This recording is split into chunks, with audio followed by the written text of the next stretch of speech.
So now I think would be a really, really good time to go ahead and go under the skin of Wrought in Eternity.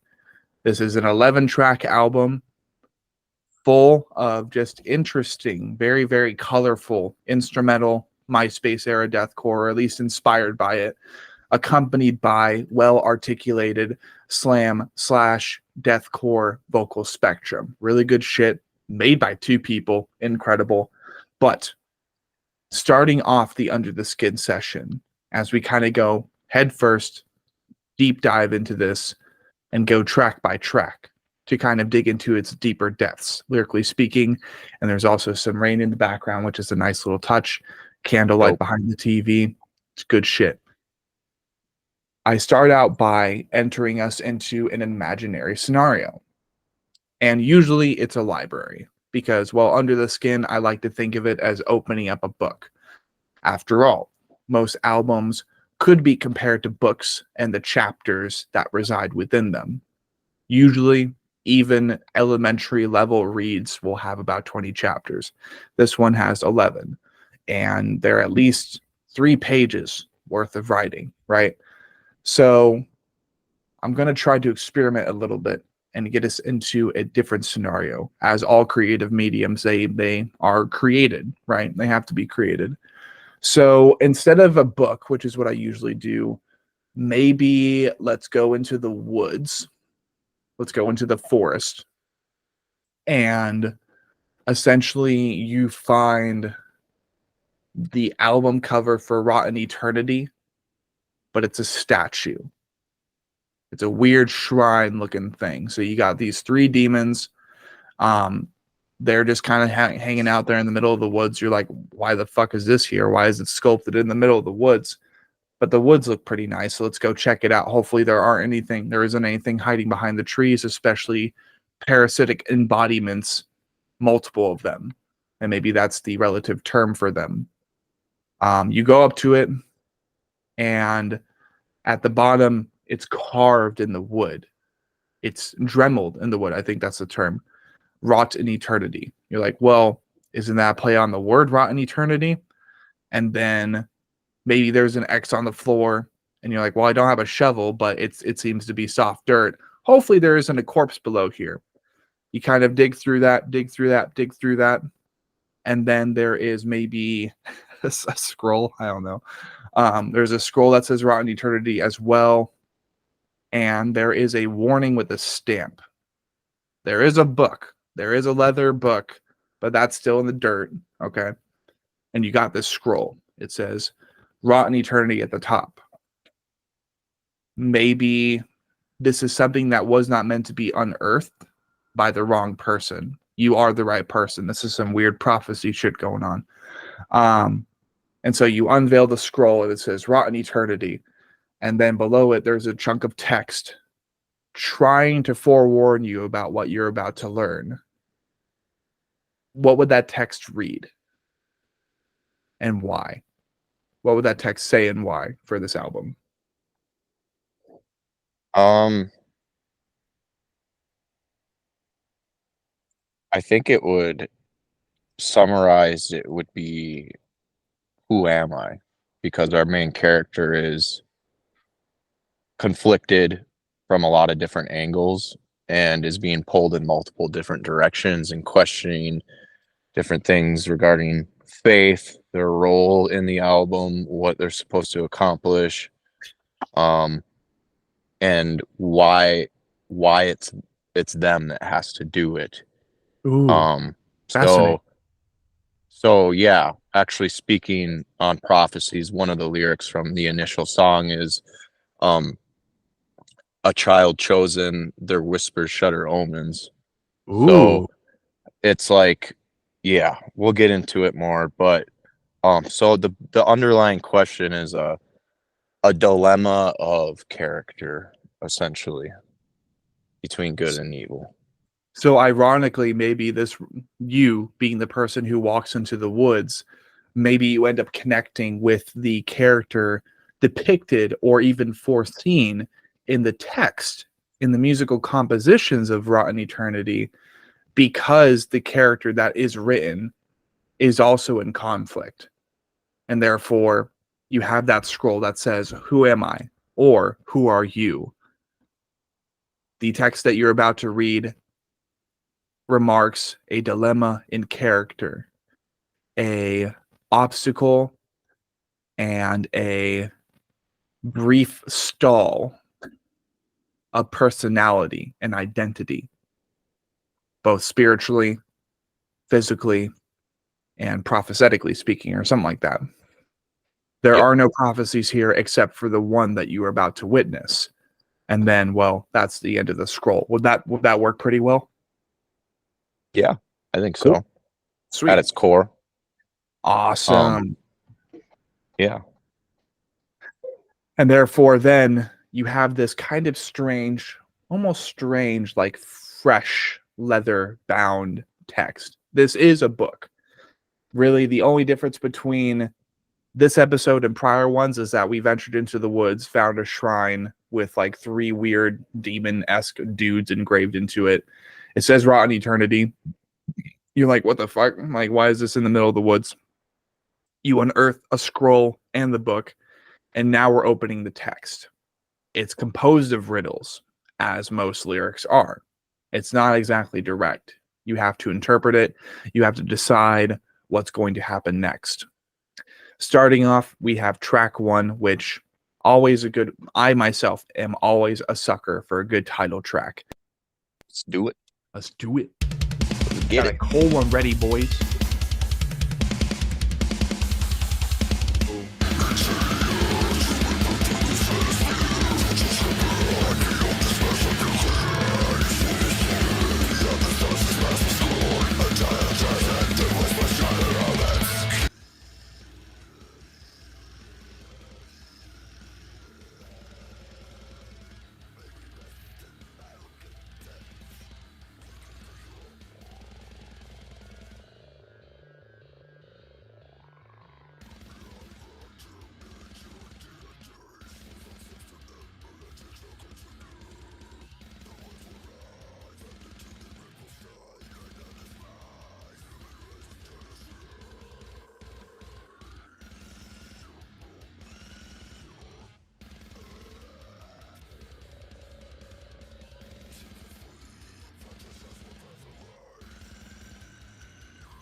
Ooh, Yeah, this is interesting. that drop for a cowboy, Sun Eater bass.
Nasty, right?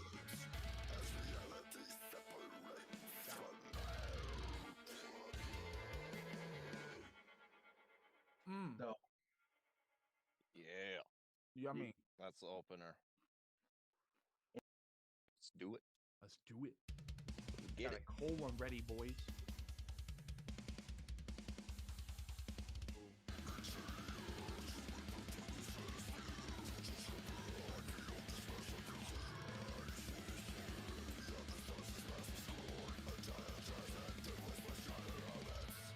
Andrew's songwriting's Yeah. Yeah, he's something else.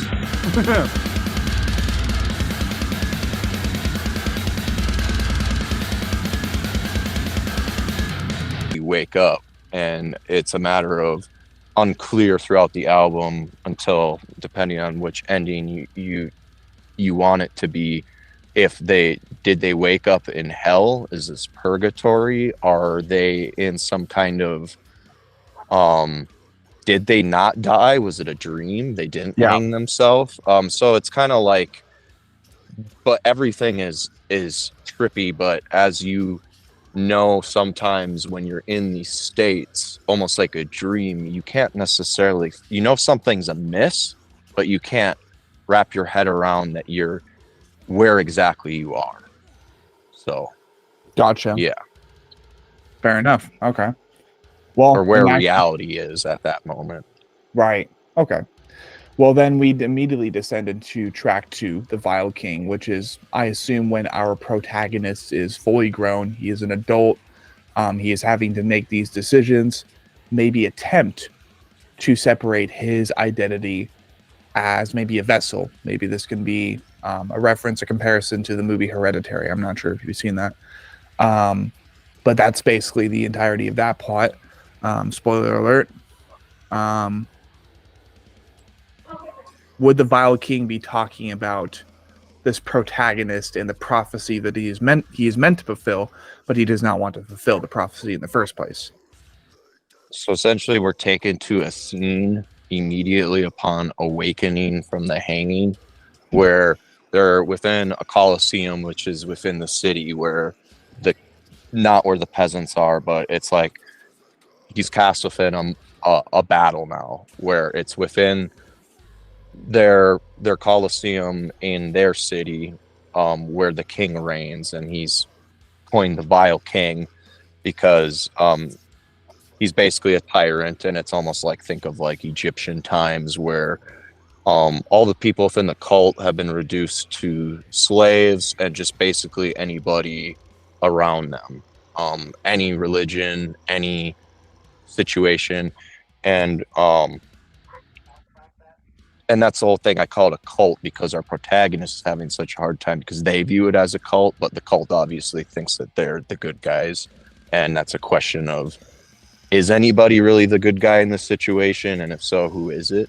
But our protagonist wakes up to be able to spectate almost. They're not in the battle, but it's like in a video game, like third person, where you can oversee it happening, and he sees truly how grotesque and the horrors that his people and people in general are facing from this monster in power. And then it makes him realize that basically he was being a little bitch, and that he needs to step up and fulfill the prophecy and stop this king. Interesting. Okay. Yeah. So more or less, he's supposed to be a background character watching this chaos unfold. He has been born into and grown up around a cult that is trying to maybe create a pact or create a deal, make a deal with a higher power. But instead, he's realizing that maybe his prophecy is to be a counteracting force against that. Well, in our sense, it's more nuanced in the sense of the king, the main dog controlling the pieces, so to speak, believes that he is God. Oh. And our cult believes in God, but the biggest dilemma, to simplify it, is our protagonist doesn't believe necessarily that their religion could be the right one. so they can't put complete faith in it. They're a skeptic of their own, supposed prophecy and the unit as a whole, and then there's corruption within the cult itself. So even if it were for good, there's all these negative aspects surrounding it that kind of push them to want to rebel against the idea of having to fill the shoes of this prophecy if they can't 100% believe in it to begin with. Okay, interesting. Well, I do appreciate you providing the context for what is track 2 of Wrought in Eternity. We then move on to track 3, which is Towers of Golgotha. Let's do it.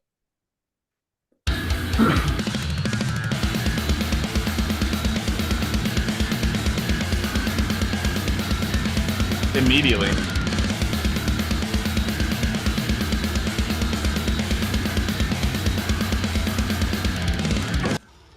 Yes. So in Towers of Golgotha, this is taking place, which is obviously a reference to a real place in real life. Fictionally, I picked certain areas. It's placed sort of in my own fictional time of like the reign of Titus, back in kind of like these are places in like Rome and Italy and stuff like that. So Okay. There's a war where our main protagonist now is actually physically materialized instead of spectating, and essentially there's a ritual that occurs within the cult where at Golgotha, where there's like Lord of the Rings style, these towers that the king is manning, and basically they have to break them to rescue somebody who is required to fulfill the prophecy too, who's within that tower. We don't know who they are quite yet at this point in the story, but they do a ritual which allows our character to obtain the keys of Set, which essentially makes them beyond human. And at this point now, our character begrudgingly knows that there has to be some truth to this, but he's physically feeling it, but he doesn't necessarily like it. But he then takes the tower and releases Kajter, who is also in basically a subplot. There is some romantic relationship between our main protagonist and her, and she's also part of the prophecy. They both are required to basically obtain the things they need within these spiritual contexts to actually have the means to completely overthrow the king. So it's basically a saving the damsel in distress song at its core. Okay, understood. Track 4, we have Imminent Premonition. Oh, this is Andrew's favorite song. Yeah, this happening shit.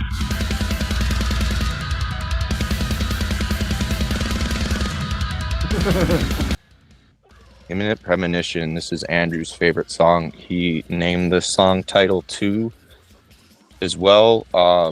This, I think of, are you familiar with the X-Files at all? A little bit. Well, let's think of it this way. The X-Files has its main story arc, its main lore, so to speak. And then sometimes it'll go off on a tangent for an episode where it'll have like a one-off like creature feature where it's like a sci-fi monster that they encounter, a complete standalone plot in the same universe that they wrap up within an episode or a couple episodes as a side arc. Yeah. So this is that in the sense that it takes place in the universe, but it isn't related to our main character. Within the cult, like headquarters, their base. This is an example of the corruption also to an abuse of power within it. So there's clairvoyance in this universe, and this clairvoyant visit basically anyone who has ever seen her and visited her, she sees them going to hell no matter how holy or pure they are. Well, part of it is a lesson in you should have faith regardless of that. You shouldn't have to have somebody affirm it for you. So because of this, the ironic part is by seeing her, they sentence themselves to hell by getting their fortune told. She basically writes it for them. So that's why. What's the line? My crystal ball offers no money back. It doesn't. It only shows the truth. In my many years of practice, I've never really seen it happen. They all get sent below, devoid or deeds or saints. And then she's looking in the ball in the breakdown where it's leading into it, where it says, "Oh, let's see, I see you. Oh yes, I'll be seeing you in hell." And then the breakdown hits.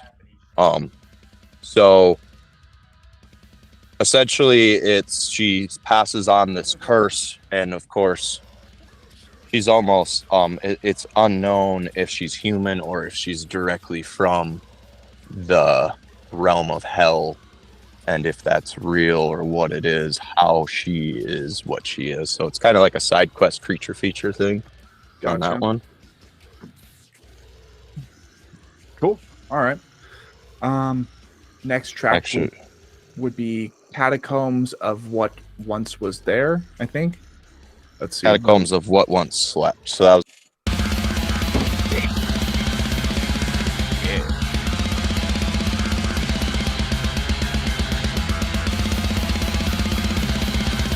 It's probably my favorite one. I think this would have been, this is also written by Andrew. So at this point we go back to our main protagonist. So our main protagonist is with Kashter, and they've breached an important area within the city where the Vile King is. So they're within his realms, and there's a certain tablet they have to get down in these catacombs. Think of it as a fetch quest, so to speak. Okay. And when they go down there, it's like it's meant to be as basically gross as possible. So as they're descending, there's 40 sets of stairs, and they keep descending and it just reeks like just shit and piss and dead bodies. And it's just like, as they spiral down, it's all of these people trapped in cells as they're descending. So then basically they uncover that God is essentially it's Viscera begets God. So basically human organ, meat, blood, bone, a God is born. So it's basically concluding more of the prophecy that is our main character a vessel for God? Is he God himself? Or is God simply leading him? And so it's kind of it's a dark setting, and it adds more lore to the actual legitimacy and conflicting struggle of trying to push our character in the direction of the greater good. And the king has all these tablets and these scrolls, and he has them hidden in these places because he doesn't want he thinks he's God, so he doesn't want them to have access. But deep down he wonders too, and he's scared. So it's not like he's going to destroy them and whatnot. He's still somewhat superstitious deep down, so he basically just tries to hide the truth. And of course, if I may ask, because I haven't really asked regarding any of the other tracks on the album so far, does the lyrical meaning of these songs present as symbolism as well for you in real life regarding anything that was occurring during the time of the creative process? 100%. So for me, I've gone through life, I would say agnostic. And for me, it was a point personally where I found my own spirituality. So a lot of this character is my reflection of that journey through it, of basically fighting it and kicking and screaming the whole way through, but then having to realize that there's something greater than me, and you have to trust whatever life, that path, this universe is throwing your way. And I feel like a lot of people believe that they can be their own god, but it never really seemed, if you look at it, none of those people actually really seem to be truly happy at the end of the day. So I'm not saying that I am personally, but it's definitely a personal record in that sense. But I don't want to push religion in that sense on people. I want it to be open-ended. It's not like it's a Christian album by any means, Right. but somebody who's religious and had that pointed out to them may be able to read between the lines and then see those messages. But and maybe a listener in general would kind of catch the gist if they were really, I don't know. It's just, there's so many ways you can go about it. You can look at this album too if you don't read between the lines, and a lot of it's written where completely nihilistic, where if there is no God and all there is us, and if we are God, that sucks because we suck. So Right. yeah, That's a good point. I like that. Okay. As we're continuing to navigate through what is a 11-track album, we are now on track 6, which is Necropolis of Garda.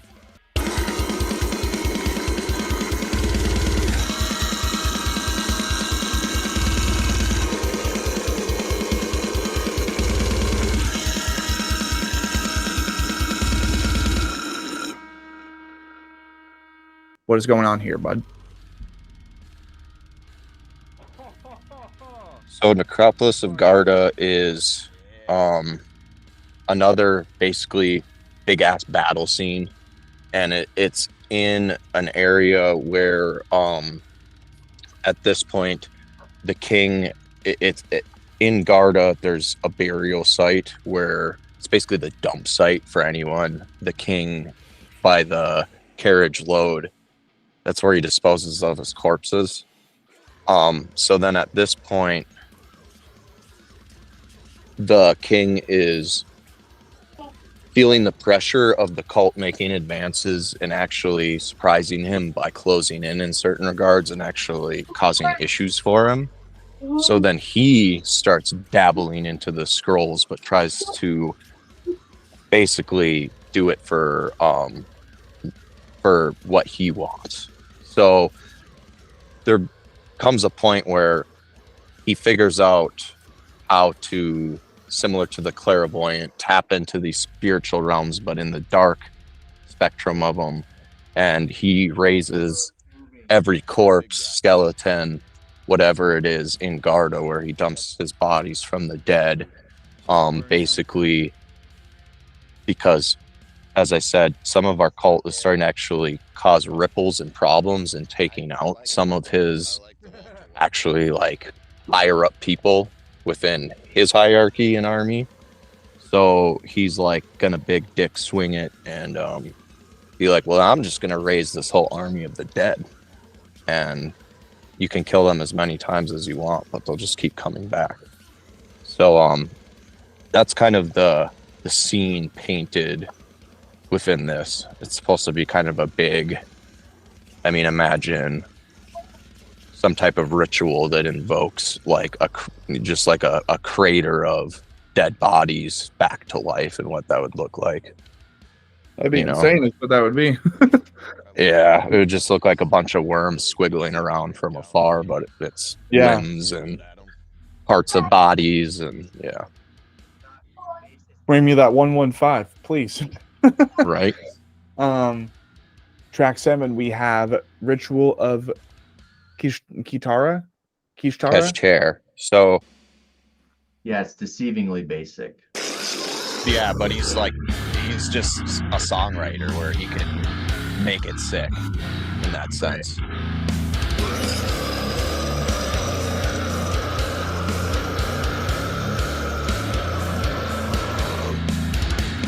This is kind of a pinnacle moment where essentially we're reaching a head where there's basically a ritual that they're going to have to do to stop the king and his army of the undead at this point. But it involves a pretty extensive process with Catch Care. Like I mentioned earlier, she's physically required for what's going to ultimately When this session turn cuts the off, we'll tide just to start a new happen. one. So this is basically this ritual happens within 3 parts, and within the first stage is like them setting up the stage for how this is going to happen, and then moving on to the next track is when the ritual has been completed by the end of part 1. So in part 2, Ritual of Kashtir Requiem. Okay, so this was the single with the lyric video.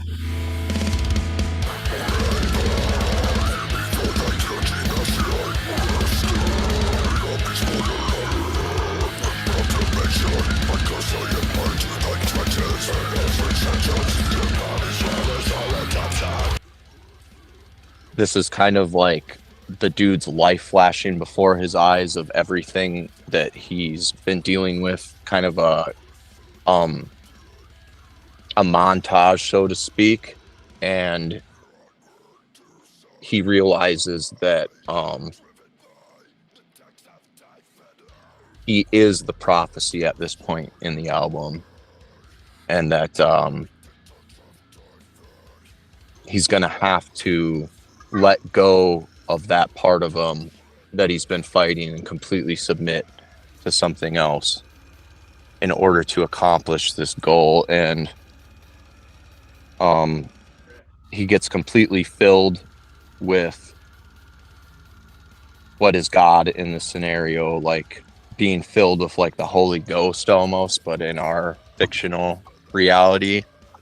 And then at this point he is basically think of like, have you seen like Dragon Ball Super? Okay.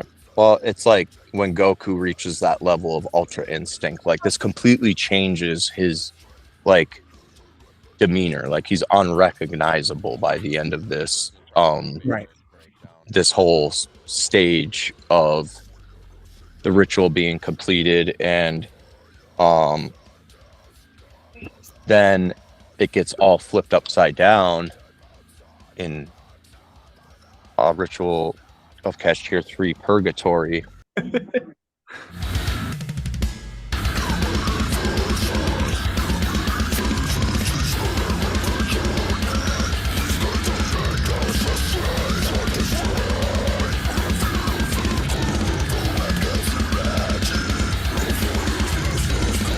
Because we see our first glimpse of actually going to hell physically. So in order to stop the king, there's certain basically tasks that have to be accomplished in what can be viewed as either purgatory or the beginnings of hell, like the top crust or layer. And within it, and it actually is all underwater. And so you can breathe underwater. They're traversing water to their objective at this point. And there's a part where Kashtir actually nearly is killed, but isn't. But if she was, she would have been, trapped in this purgatory place forever, because there's going to be like a window where they're able to get out of it, because at the bottom in this stage of purgatory, like if you want to think of the different layers of hell, there's all these different kings and tyrants similar to the Vile King, these dudes who thought they were their own gods. And what their hell is they're trapped to the bottom of the sea by these chains. They're just like anchored and bracketed down, but they can't breathe the water. So, but they can't die either because they're now not mortal. So they're eternally in a perpetual state of the anxiety, horror of drowning. So it's just like, basically these people clutching and horrified and like, blowing all these bubbles. Well, there's a point where they get a hold of Kashtar and they try to keep her trapped with them, basically. And our protagonist is able to free her and accomplish getting out of the purgatory by the end of it. And at this point, the ritual is complete, so they're on their way to the king himself, moving forward in the album to like the final battle. Gotcha. On another note, looking over at Brandon's screen, that's creepy as hell. Just looking into that darkness. I know he's pretending he's here for moral support, but he's obviously fucking gone. Oh, Oh no, there he is. No, I literally was just walking by when I heard you say that. I've been trying to corral kids. You're just listen. You're not missing anything. It's God me damn. trying to pretend that I'm an author, but I don't know how to explain anything. So that kind of spooked me for a second. The moment I mentioned that, he's like, swimming pool. dude, you literally have the lighting like from The Ring. That's like looks like a screenshot from the back of the Ring DVD. Well, I'm just here by myself. oh no, there's not at all a kid behind you right now. If you see anything like that, you're probably imagining it. I think Drake thought he saw a female apparition earlier in session, so I guess we'll just have to keep that in mind. But Yeah. One. oh, that's a good question. He said she just seemed like a man, like a dreamy manifestation or something like that. I'm like, okay, bud. I think no, that's right. He was like, it kind of looks like I don't think I've seen her before. But yeah, I think he was just seeing stuff. But let's see. Track 10 we have. Wait, were we still working on track 9? I'm so sorry. I think we're moving on to Shadow of Maya. Okay. Okay, so this would have been the first song written or recorded by me. I don't know Andrew's writing order exactly.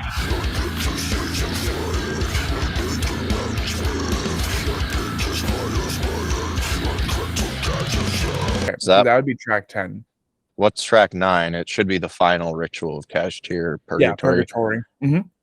Okay, so Shadow of Maya is basically, think of like in Pokemon Victory Road. So like, are you a Pokemon guy or no? No. So Victory Road is basically like the final area in every Pokemon game before the final boss. So it's like a bunch of sweet shit happens in Victory Road. Like, it's like the final montage of epic shit on your way to the big battle. But in this case, it's moving through the complex of the Vile King, with Kashtar, a protagonist. There's a point in here where he pronounces his love to her too, and they kind of become a thing like that.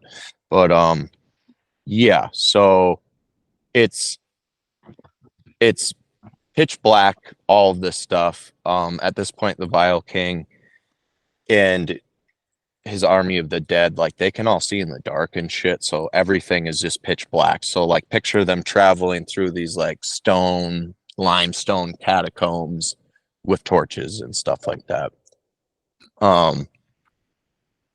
So and Shadow of Amaya is actually Amaya is a reference to Easter Egg, a project that's already been recorded. That's an entirely different band. Where I think I'm tying by it was written and recorded before this, but it wasn't really, it's still not released yet. It's a blackened symphonic deathcore thing I got going on. Okay. And it's called Austerity of Amaya is going to be the name. So Shadow of Amaya is a reference to that. So I'm kind of tying the universes together a little bit.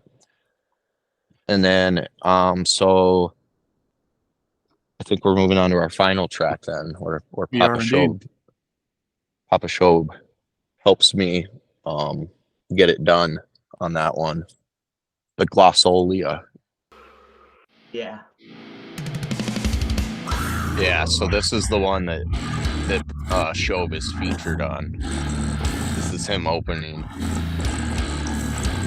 There's a lot of back and forth between us, as opposed to him appearing once, like a lot of feature structures. I just have him do the whole song traded with me.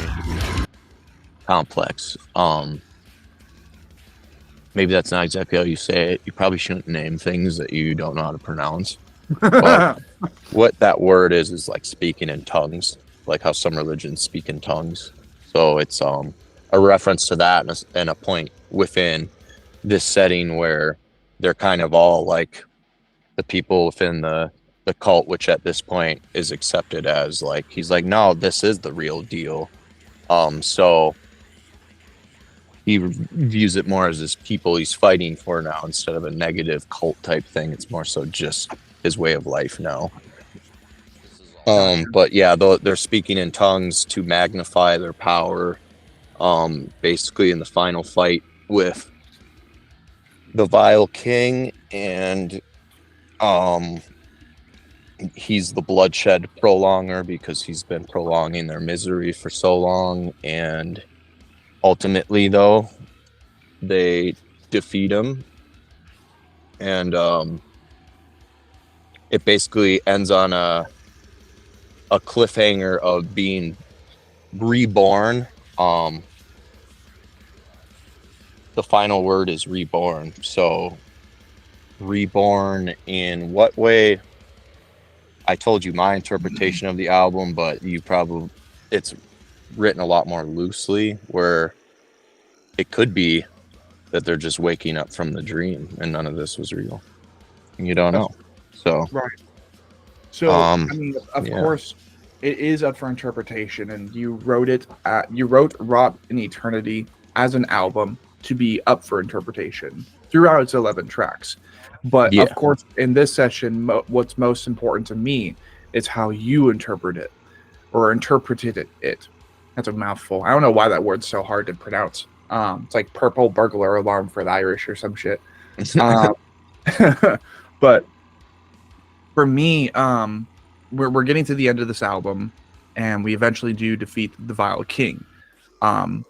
Would you consider the Vile King, for your own personal example, your own personal connection with this album, would you consider the Vile King to be how you viewed God for the longest time, and your spiritual battle with that? And basically by conquering the Vile King, or maybe in this case, conquering your impression of him, conquering your more negative impression of him, that's how you were able to kind of like come into your new venue, your new path of spirituality? I would say, I don't know if I would necessarily, I lumped religion in with anything with man that I don't like. I feel like man at its core is a very evil, corrupt, and it's easy to get lost in that, but there is definitely good. So I think it's more of a message of realizing that sometimes something you view as the enemy is honestly could be your best friend. I mean, there's a lot of ways to look at it, I guess. Yeah. But for me personally, I look at it as finding a glimmer of hope and positivity in a world ruled by a corrupt man, basically. Or in recent Having- reference to sorry, continue. Having some faith, basically. Gaining some faith in the face of, I think it's more admirable to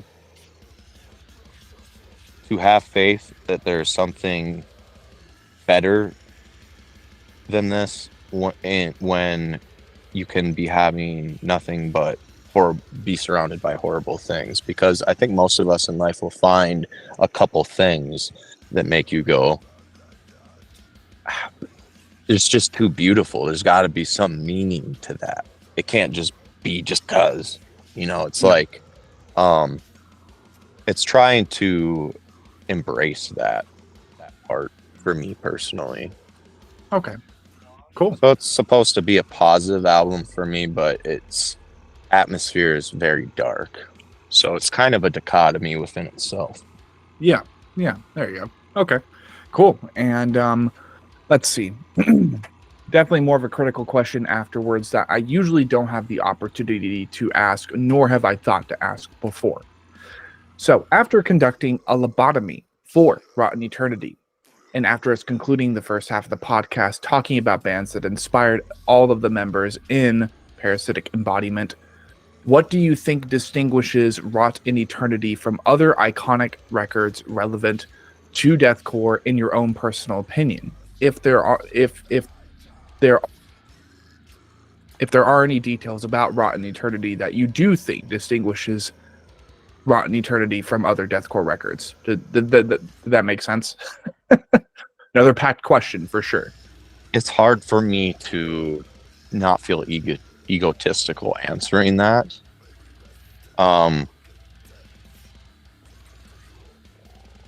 We don't I use think the word what's- ego here. It's okay. Like, I think what's different with it is it's a genuine, I can't explain it very well, as we've seen earlier. There's so much layers to this album that even as the writer, I have to try to keep up with it sometimes. without getting lost in the sauce, of course. Yeah, so I think that this is a genuine concept album where a lot of albums within the deathcore scene aren't concept albums, or if they claim to be, there's no substance actually to it when you read the lyrics and whatnot. It feels more like they just kind of wrote lyrics and then made up something happen for it instead of consciously writing with an idea in mind. And don't get me wrong, I had plenty of that too, where it's like, I mean, I've had lots of times in my life where I might not write something and understand what I was trying to say, but it might make sense later and apply to something in life.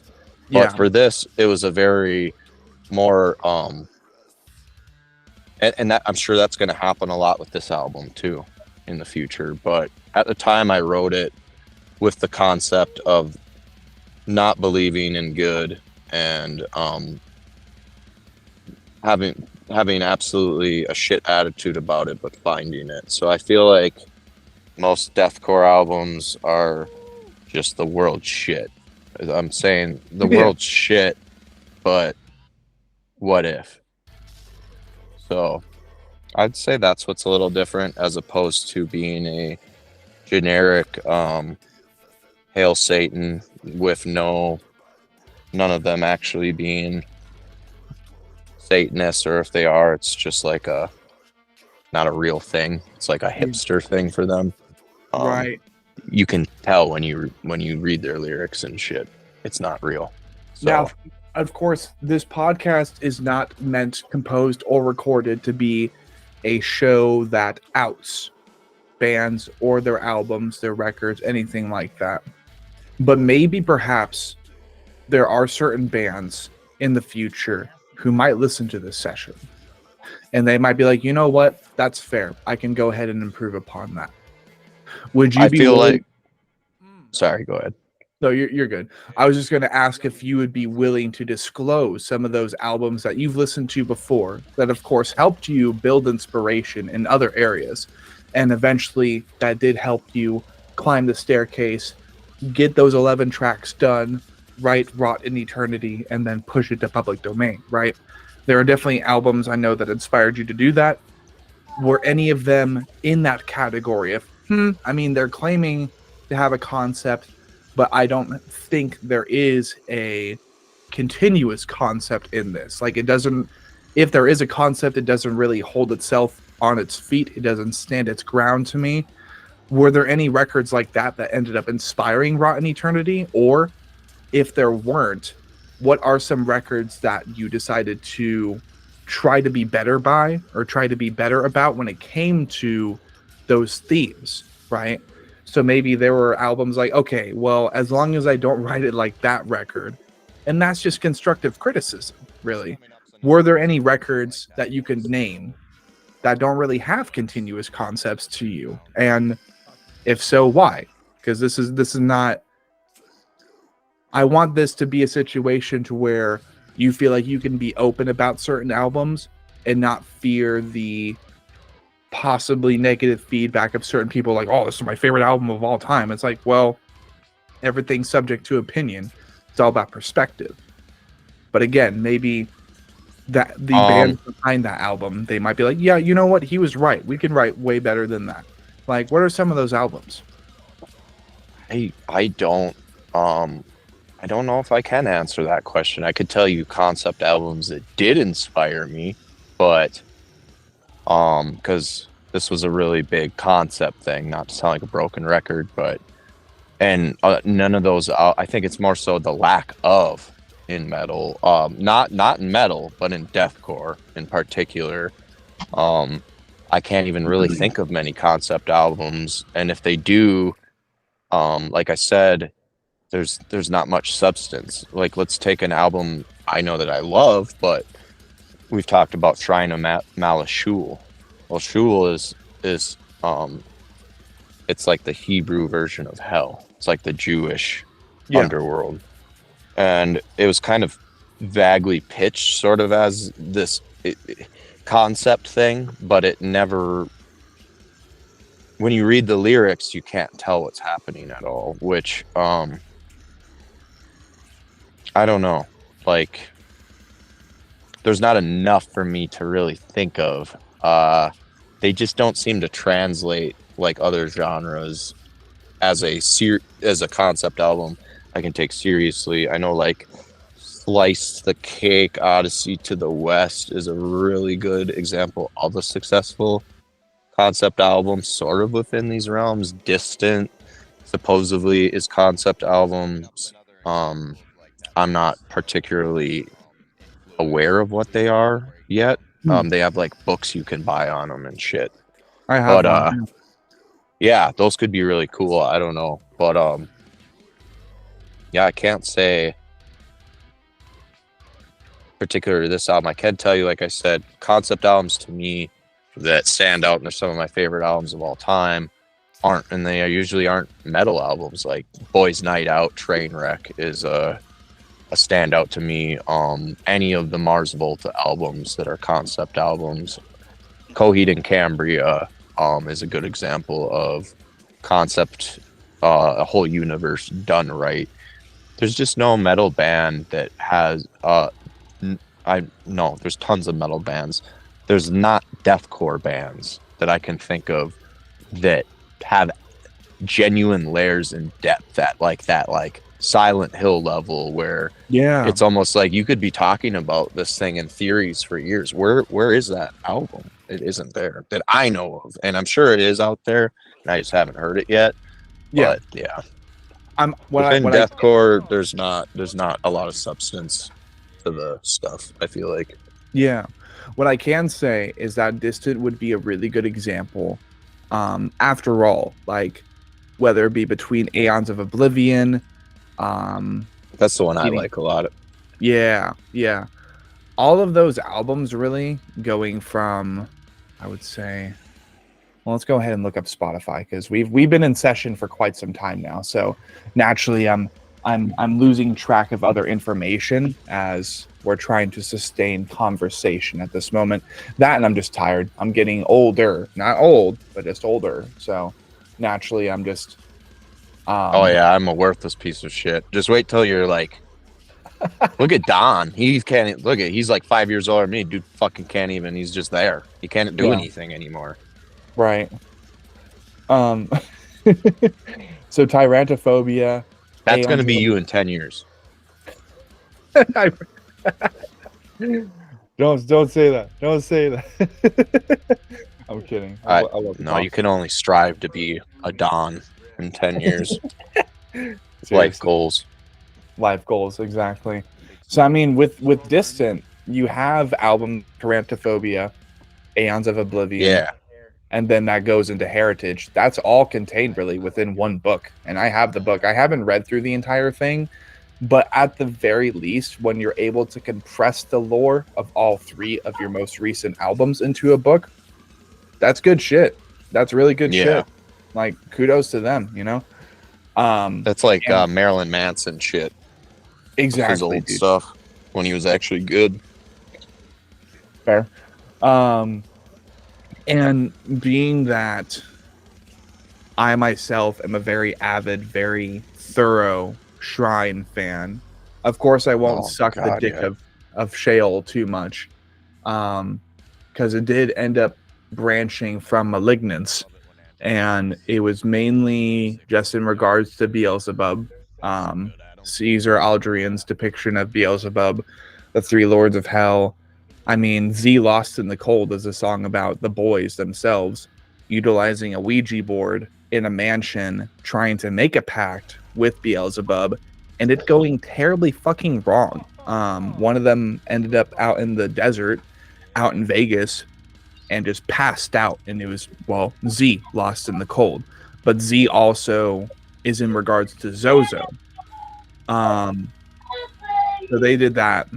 And then, I mean, really the rest of the album is, I think, being that I've listened to it about 30 to 50 times by now, at least. Like, I've been listening to that album relentlessly since 2019. I've listened to their newer one that they still haven't released on their own terms, Oberith. I've listened to that at least like 20 times now, through like Russian social media websites. Like, and then they're writing a new EP as we speak, and they should be getting done with that here pretty soon. And then I'll actually be getting them on the show. I'm looking forward to that. Let's see. Sheol is just meant to talk about like hell. It's meant to talk about their more hellish life experiences, and most of the lyrical writing for that record, just like speaking on behalf of it, because I know everything there is to know. I've talked with them about it and everything. Sheol is basically a self-loathing bastardization for Greg at the time, because he was in a very, very dark place before everything happened. There was a lot of dark shit that happened, and therefore, like, for example, Kiss of the Wind. No, not Kiss of the Wind. What is it? Cardinal Beast, right? The Cardinal Beast is basically him breaking his character down to being a demon that was managed to be birthed through a human. Like, he was very self-loathing at the time, so therefore he depicted himself as a demonic entity that happened to be born from a human woman, and now he's just a stain. Like, he felt like a stain upon humanity at the time. And that's really most of the album. But like Tome of Hellfire, no, the Left Hand Path, that talks about a priest taking advantage of like 3 different nuns in the church and how shitty that is. Infernal Darkness, that's pretty self-explanatory. Voiceless is just talking about the middle class and how a lot of people for a long time have felt like they're just slaves to higher powers and shit, and how those higher powers just, well, they continue to want to enslave people. But we're not really here to do an under the skin session for Sheol, as much as I would love to do that. More or less what I'm trying to emphasize is that like there are at least a couple albums that I know about from bands that I've hosted, from bands that I've networked with, that have a pretty good amount of depth. I think Eternity, dude.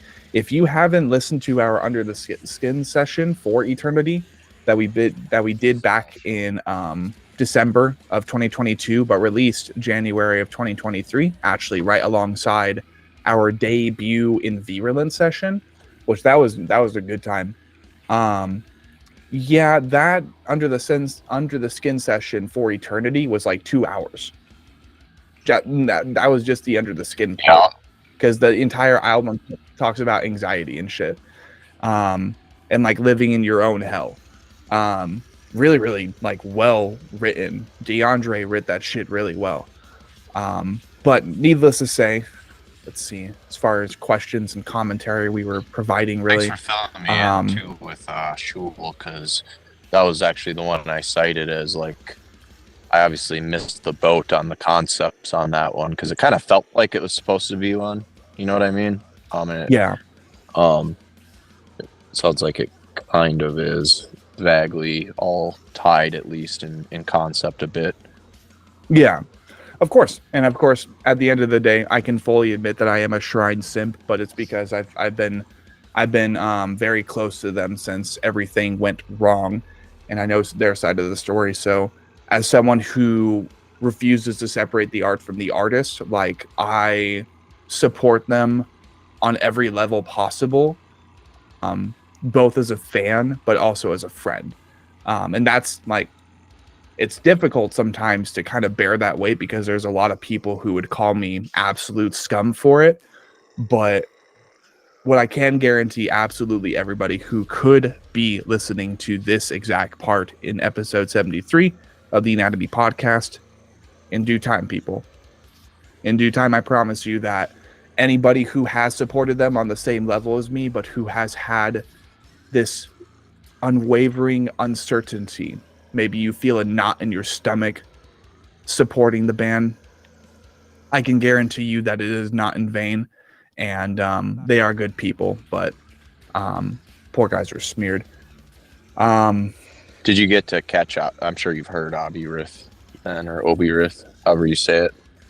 Oberith, yeah, Oberith. I've listened to that record like 20 times, and I've ironically too, no one's really supposed to know about this, but I mean, no one's going to be listening to this part of the podcast session, most likely, or at least it's going to just fly over their heads. The outro song that I've been doing for the Sean Cross channel for all my thumbnail time lapses at the very end of my video, that's actually a good chunk of their new single, and I didn't even know about that for the longest time. So I've been unknowingly kind of just promoting one of their new singles this whole time. It's a pre-pro. They have new material. Yeah, sounds like. Yeah, because everyone thought they wouldn't be able to do it without Izzy. I don't know what it'll sound like, because I know Obirith, I did not like it as much as Shul. I'm gonna be honest. Well, I got a leak from it. So I had it. I've had it for a few years. It's good, but it's not any Shul by any means, in my opinion. That's fine. Yeah, that's Chainbreaker goes pretty hard, but that's the single. Where's the rest of the album? Postmortem Suicide is probably my favorite track off of the Oberith album, just because it reminds me of Hollow Socket so much, but it's even heavier. I have no idea if they're planning to release Oberith. I think they are, but like, I think they're also hesitant because it's already been leaked so much. It's like, well, fuck it, we might as well just write new material and move on. But I'm hoping they release it, because it would still be cool to hear all the songs that they worked so hard on. But all in due time, I promise. I will be in the room with them. I will be in the same session with them, and we will talk about absolutely everything. I think chances are too, the same way that we did today, they'll have me in session when we listen to like the EP early on, and then just kind of discuss the future going on from there. I think they're at least making a 5 to 6 track EP this next go around, but I have no clue. So disclaimer, I don't really know anything about the new EP, but I know there is a new EP coming out eventually. Dope. So question 4 for part 2 out of 5. So we're nearly done, I promise. How and why did Wrought in Eternity become an album instead of an EP? Specifically because Andrew wanted it to be a full length because he has never done a full length. I've never done a full length. This is both our first. We both got the whole foot long fucking dick down by the Italian BMT, but he tried to release the last album as a full length, but technically it's like only like 18 minutes and 7 songs. So I would classify it more as like a fat EP. But so he was like, I really want this to actually be a full length. So out of the sheer fact of wanting to have that notch in both of our belts, it was decided we would do it as a full length. Yeah. Cool. Because, I mean, especially in recent times, I think it is good for the sake of culture. It is good for the sake of initiation for any band if they are to acquire a new vocalist. Because I think Lorna Shore with the And I Return to Nothingness EP with Will Ramos. That's one example. 2 would be the, I'm going to have to look this up so I don't say it wrong. So 2 good examples to me of this process. I call it just the initiation process when you're acquiring a new vocalist. The biggest one, the most popular one, would be And I Return to Nothingness as an initiation EP for Will Ramos before they decided to do Pain Remains. Second example for me would be The Last 10 Seconds of Life when they departed with John the Butcher. Shout out to the homie. When they did the 4-track EP Disquisition on an Execution with Tyler Beam as an initiation EP before they went full length, right? They went full speed into No Name Graves. For me, I think it's really, really good for the sake of culture, participation, and that sense of initiation for any vocalist. If a band is acquiring a new vocalist, to go ahead and just record an EP, do that initiation, and then go into a full length. So that's really the main reason I decided to ask that question and kind of get your perspective on it, is because when a band's acquiring a new vocalist, it's just interesting to see like how they sample that vocalist and then how they take them into a full length. But as it was a request by the instrumentalist, the main songwriter, that makes complete sense. And it's really cool to know in the end, I think it really worked well as a full-length record as opposed to a sample EP. So thank you for answering that question, Drake. We nearly conclude our podcast session tonight, episode 73. Now getting closer to 9 p.m. at night for me, most likely 11 p.m. for you, or getting closer to that over in Minnesota. Yeah. The question quotes as follows: briefly discuss the future, shout out any bands or people if applicable. So this really is the tail end of the Anatomy podcast, episode 73. Let's go ahead and hear anything you can tell us about the near future for currently what is, currently what is 145 monthly listeners on Spotify. We definitely want to provide them what is next, because of course, well, the great eternal music machine, it just continues fucking cranking. It doesn't stop, unfortunately.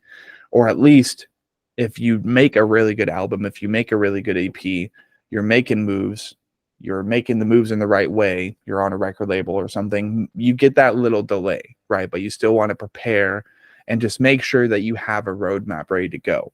So what is that roadmap looking like right now?